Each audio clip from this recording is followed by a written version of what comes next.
Hello दोस्तों।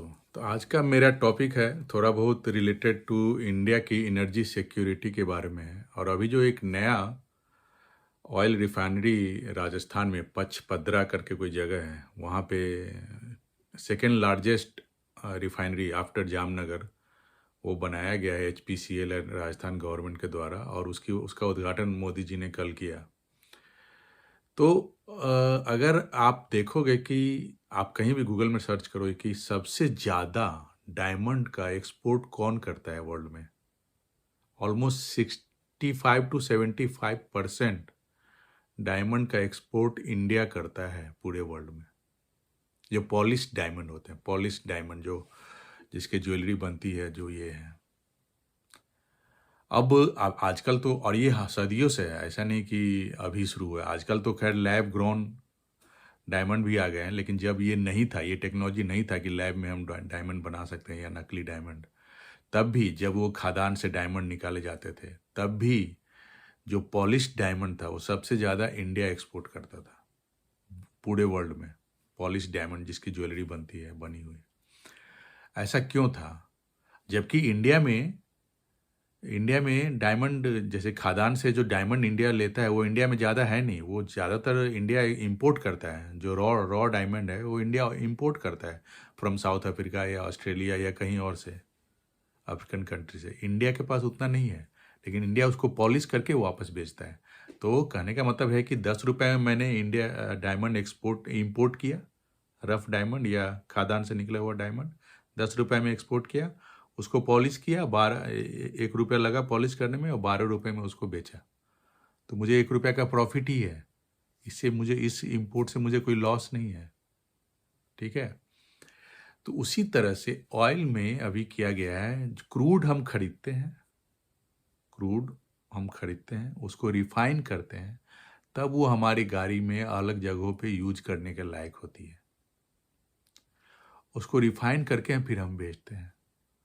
Crude का और भी बहुत सारा यूज है। ऑयल का यूज सिर्फ तेल, पेट्रोल और डीजल नहीं है, उसके और भी बहुत सारे यूज है। इंडस्ट्री में यूज होते हैं और भी बहुत ज़्यादा। पेंट कंपनी में यूज होता है। फिर जो पेट्रोकेमिकल्स जो कंपनी है, HDP LDP जो बनाते हैं, जिसके कि प्लास्टिक बनते हैं, बैग बनते हैं, वहाँ भी यूज होता है। तो उन सब जगह पे रिफाइन ऑयल की ज़रूरत नहीं है। क्रूड ऑयल को थोड़ा सा हल्का सा ये करके उसके ऊपर काम करके वो प्रोडक्ट बनाए जाते हैं, वो अलग ये है। लेकिन जो पेट्रोल और डीजल बनाते हैं, उसके लिए रिफाइनरी चाहिए। वो सीधा आप क्रूड ज़मीन से जो निकला है उसको आप अगर गाड़ी में डालोगे टंकी में, तो गाड़ी बंद हो जाएगी। तो आपको ये है कि उसको रिफाइंड करके ही यूज कर सकते हैं। और इंडिया के पास जो रिफाइनिंग कैपेसिटी है, वो हर टाइप के ऑयल को, मतलब वेनेजुएला के ऑयल को, रशियन ऑयल को, अरबिक ऑयल को, नॉर्वे के ऑयल को, सबको रिफाइन कर सकता है इंडिया। बहुत कम कंट्री है, सिर्फ US है जो ऐसा कर सकती है, और कोई नहीं कर सकता है। जो सारे ऑयल, US भी सारे ऑयल रिफाइंड नहीं करती है।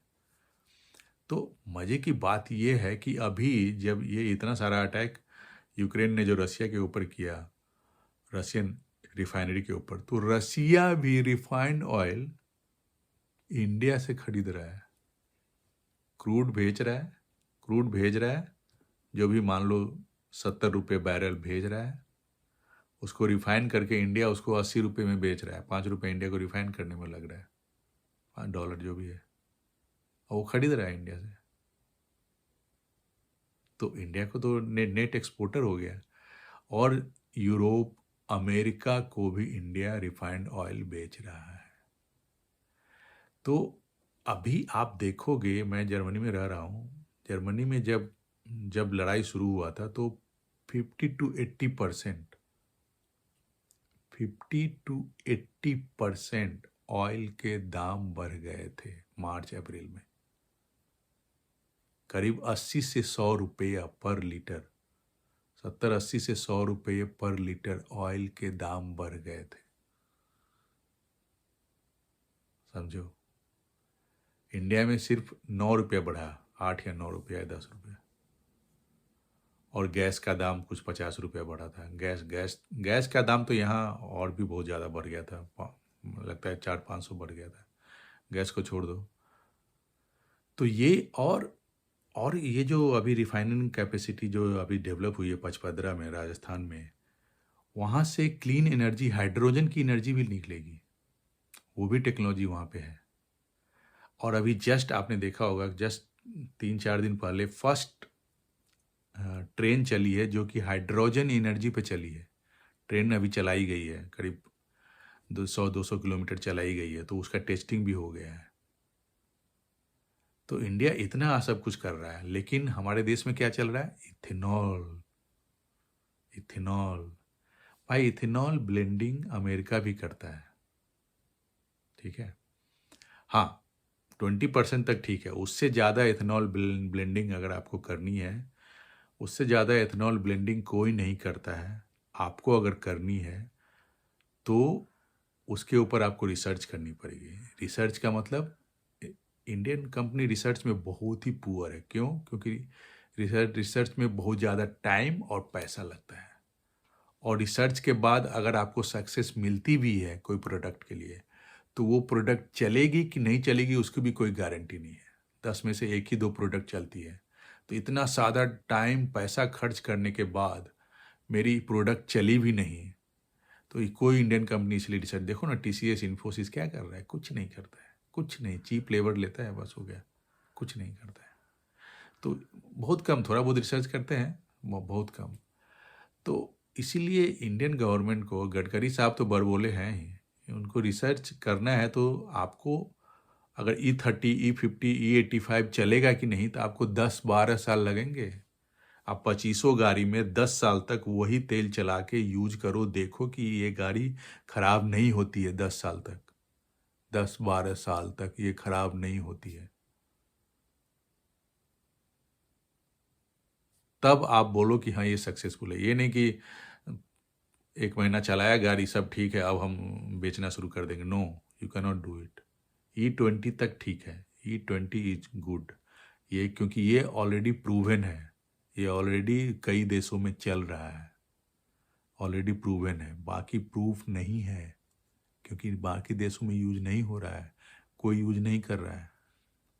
इथेनॉल ब्लेंडिंग 2013 से ही शुरू हो गया था, 13-14 से 2% होता था, फिर 5%, 8%, 20% तक सब जगह हो रहा है, बहुत जगहों पे हो रहा है। आपको E85 करना है तो आपको 10 साल लगेंगे। उसका रिजल्ट लेके आओ, बताओ मुझे कि ये 50 गाड़ी 10 साल तक E85 पे चली है और ये खराब नहीं हुई है।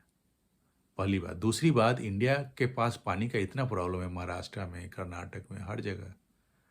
तो 1 लीटर ऑयल बनाने के लिए 4 लीटर पानी खर्च करना पड़ता है इथेनॉल ब्लेंडिंग में। तो ये फिजिबल है क्या कहीं भी? जस्ट बिकॉज हमारे पास तेल की कमी है और ये अरब में, ईरान में, हर जगह लड़ाई, जस्ट बिकॉज ये अरब में, ईरान में लड़ाई होता रहता है, तो इसलिए हम सिर्फ इसके लिए अब इतना पानी खर्च नहीं कर सकते, हम ये अफोर्ड नहीं कर सकते। तो इसके ऊपर मतलब काम 20% इज प्रूफ, इसका प्रूफ है, पूरे वर्ल्ड में यूज हो रहा है, तो ये प्रूफ है। तो आपको भी ये प्रूफ लाने के लिए 10 साल 15 साल रिसर्च करना पड़ेगा, ठीक है, पहली बात। दूसरी बात, अब ये एनर्जी सिक्योरिटी जो है, ये इंडिया का जो अभी काम किया है, मतलब ये जो नया रिफाइनरी बना है, इसके कारण हम नेट एक्सपोर्टर बन गए हैं। और हम मतलब, आप जो मैंने बोला कि आप देखो कि 100 रुपया या 50 से 100 रुपये तक जर्मनी, अमेरिका में पेट्रोल डीजल के दाम बढ़े थे मार्च अप्रैल में। इंडिया में सिर्फ 10-20 रुपया बढ़ा, क्योंकि जो हम ले रहे हैं ब्रेंट क्रूड, उससे हमको 20 रुपया ऑफसेट हो रहा है बेचने में। मैंने पहले भी इस पर वीडियो बनाई थी। 20 रुपया तो ऑफसेट हो रहा है मुझे बेचने में, और 20 रुपया इधर हो रहा है, तो मेरा तो ऑफसेट हो गया पूरा। तो ये इसके ऊपर ज़बरदस्त काम हुआ है। तो आगे से अगर कोई बोले कि अदानी अंबानी क्या किया, मोदी क्या किया, तो उसको बताओ क्या किया, ठीक है।